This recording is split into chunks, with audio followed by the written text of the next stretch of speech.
Hello guys, welcome back to my YouTube channel. If you're seeing my beautiful face for the first time, my name is Isoa. I'm a content creator based in Saskatchewan, Canada. On here, I create content around my lifestyle, Canada, settlement services, tips, and here and there, as well as creating content that might interest you, that comes my way. So today, we are going to be talking about the challenges new immigrant face. But before we go into it, guys, call me the queen of consistency. Meanwhile, I have lollipop here. Call me the queen of consistency on the comment section. Type it there. Say queen of consistency. I deserve to be given an award. For I think since this year, I've never done this. So in this vlogmas, I've been posting content every single day. Isn't that consistent enough to call me the queen? All right, guys, thank you so much. If you haven't subscribed to this channel, okay?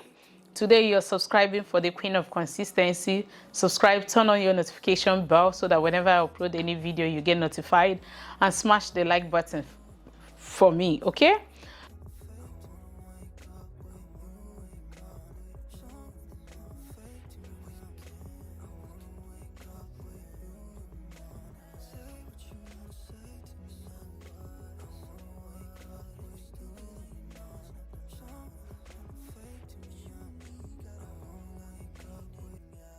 Thank you so much. So let's talk about it. A couple of people reached out to me. I may have made similar videos or something around here in the past, but a couple of people reached out to me that I should share my challenges when I migrated, or challenges a new immigrant could face or are facing when they move to the place like Canada, US, UK, Australia, and any developed country. You know, moving from a developing country to a developed country, what the society gives you is totally different. So we are going to be dissecting that on today's video. The first thing, of course, I'm going to be highlighting is isolation gonna hit you hard. Loneliness is gonna come. It's gonna embrace you. It's gonna give you force hug. You know, that kind of hug that you don't want. I say, hey, I'm gonna hug you whether you like it or not. So when I came here, of course, the expectations were much, but where I forgot, or I didn't prioritize this part of mentally accepting that this could actually happen. So it never did occur to me. So but when I got here, it hit on me. Thanks to my YouTube family who brought my sanity back, because at a point I kept bottling it. It wasn't holding. I had to come out here and explode it. I cried out, and a lot of people reached out to me, consoling me, telling me that is how it is, or that's how. So I'm here today. I haven't faced that of some of these things I'm about to share today, but I just want to believe that I had progressed from not knowing to knowing and accepting the whole scenario. So isolation is one of them, even if you come with your spouse, and the worst if you're coming alone. So be ready to cry. I'm not going to tell you not to cry. No, you are going to cry just like I did, okay? Imagine that I was here with my children, or I came here with my children and my husband, and I cried. Talk more of when you're coming alone. So I cannot promise you that, but it's better you know, because I didn't know that it is actually like that. So I felt that I'm not going to feel it. So loneliness is going to hit, and of course it's hitting everyone who migrate to a developed country. And of course, if I was lonely in my home country, I could just hop into, what's it called? I could just hop into my car and drive to an eatery, spend 2,000 naira, or, you know, go to places. I don't need to consider, oh, if I'm driving, I have to go pay for car park. Here, if you park, you pay, park and pay. If you park your car, you pay.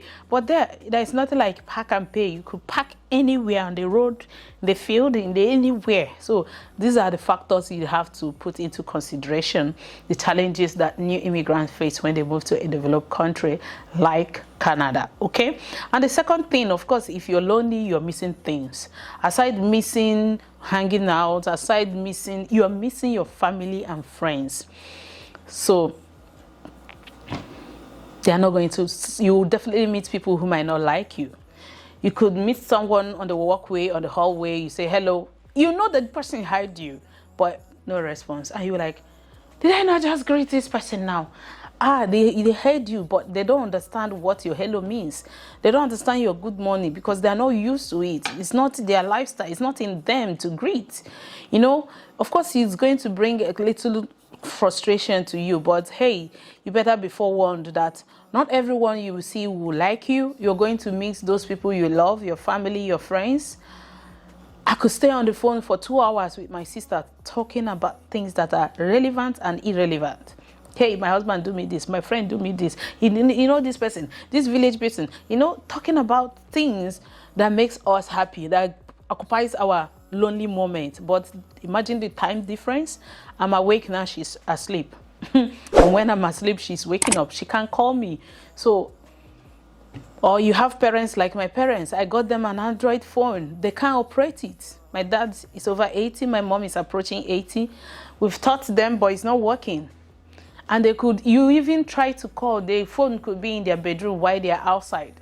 You know, that challenges of that vacuum which cannot be occupied by anything aside calling your parents at will, calling your siblings at will.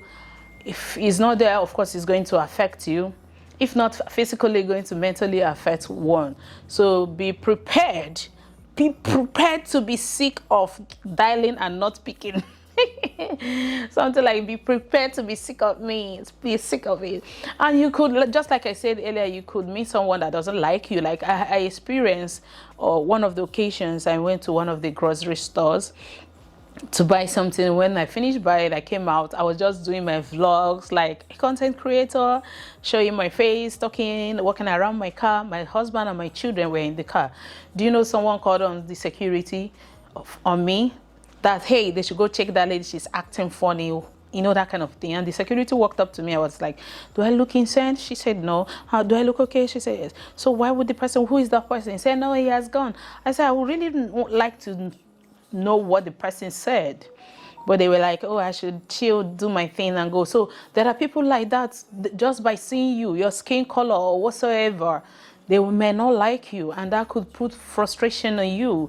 You know, all these things. So I'm just telling you to be forewarned is to be forearmed, for you to be armed properly in order to know that, hey, it could be like this, but there's always light at the end of the tunnel. Okay, so prepare yourself for that. The next thing I'm going to talk about, of course, I think there's a similarity between the example I just cited now and, of course, integrating into the society. It's not easy. It's not easy because there are a lot of factors that, like I said, they don't know how to greet. It's not in them. You'll be wondering, did I not just say hello? But there is nothing they can do about it. Understanding that, hey, you could not just dress up and go to somebody's house because you're both neighbors. You could not just stand on the road and wave somebody, hey, give me a lift. You know, the society is going to make you understand that, hey, you don't call in sick at work and expect to be paid. Unless if you have a sick leave. You don't call in. But the society we're coming from, like, if I'm not feeling too well, I could just call my manager, hey, I'm unable to make it to office today. And that will not still reduce my salary. As much as it looks like this is the right thing to do, but hey, you know what I mean? The society will make you, it's like transforming your over 30 years of life from knowing A to not knowing A, as in you are starting life afresh. You realize that you park your car, you have to pay to park a car. Meanwhile, in Nigeria, you could park anywhere. I'm speaking because I'm Nigerian anyway. You know, to integrate into the society, to get acclimatized, even if you are arriving in a sibling's house, family member's house, it's not easy to say, hey, I know where my washroom is. Hey, I know how to operate this television. But here, every other thing seems different. The cost of item, these are the challenges. That's the truth, okay? Then should we talk about getting a job? Ho, ho, ho, ho, ho. So the main challenge here, I would say, is getting a job. Because over there, we see it that, hey, there are a lot of jobs. There are a lot of jobs. I could do nanny job. I could do the healthcare job. I could do caregiver job. I could do this. There are lots of jobs. People are earning in dollars. People are earning in pounds, euros, and the likes of it. Yeah, people are earning. You think that the jobs are all over the street. There are placards everywhere. Hey, we're looking for... It's not like that here. You think you're coming, you're not readily prepared, like having the right resume, doing the right thing. You come in here, you think that, hey, the jobs are there. Getting a job in Canada, I have always had that. It's like a job. But unfortunately for me, I had it when I was already in Canada. If I knew when I was in Nigeria, I should have started preparing myself. Maybe, if not just mentally, someone telling me that I could apply to more than 50 jobs before I get one interview. This is the greatest challenge, and I wish that I know it's possible. I wish the government of Canada can do something about it. If you are bringing people that you have space, they are skilled, you want them here, that they can equally create job opportunities so that people don't get frustrated, because that's the greatest part of coming to Canada. You're going to be challenged to, like, what should I eat? You're used to your African food. You come in here, you're like, what do I eat now? You'll be asking yourself, oh, it's not easy to drink pap here, to see pap anywhere and do it and drink. It's not easy, okay? You could know your menu back home in Nigeria. You take tea and bread. You could take akara and whatsoever. You can take pap and, like morning breakfast menu. You have planned your life all your life. You know what I mean? But coming here, you realize that those things are not here. You have to source for it. You have to move. It's not like you walk into the street and buy akara and eat. Lunch, you're thinking, you're calculating, mostly for women. And when you finally go to African stores, of course, we will always tell you, let me say we, because I've joined the group, but I still do it.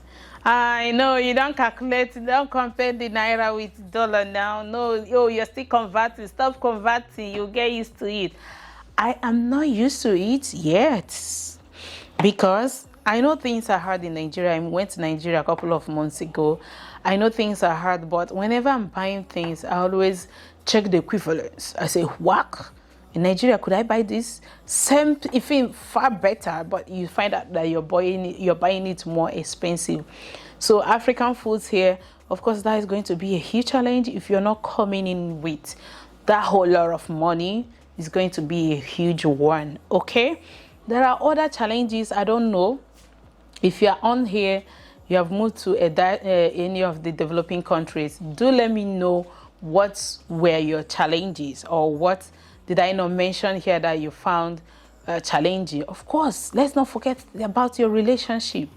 Your relationship with your partner, if you're married, is going to move from west to, is it south or north? It's going to move north, like it's going, or move from north to west without wasting time, because it's like he's thinking a different thing altogether this time around. You're thinking a different thing.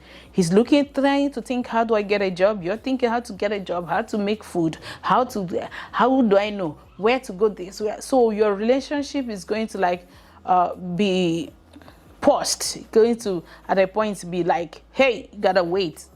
Do I know you? We are just cohabiting, okay? We are just cohabiting here. Hey, no, I'm not in for this romance. I'm thinking calls, you're waiting for calls, email, stuff like that are going to distort your relationship, including your relationship with your family, if you're not careful. So there are other challenges, but I just want to highlight these ones. Do let me know if there are other things that you felt that I didn't mention, but this is a few points of mine for now. And share if you take value in this video to support me, not just to support the people who might be seeing it from your end. Thank you so much. If you're not subscribed to this channel, please consider clicking on the red subscribe button and join this amazing family. Turn on the notification bell so that whenever I upload any video, you get notified. And smash the like button. 14 hour mama.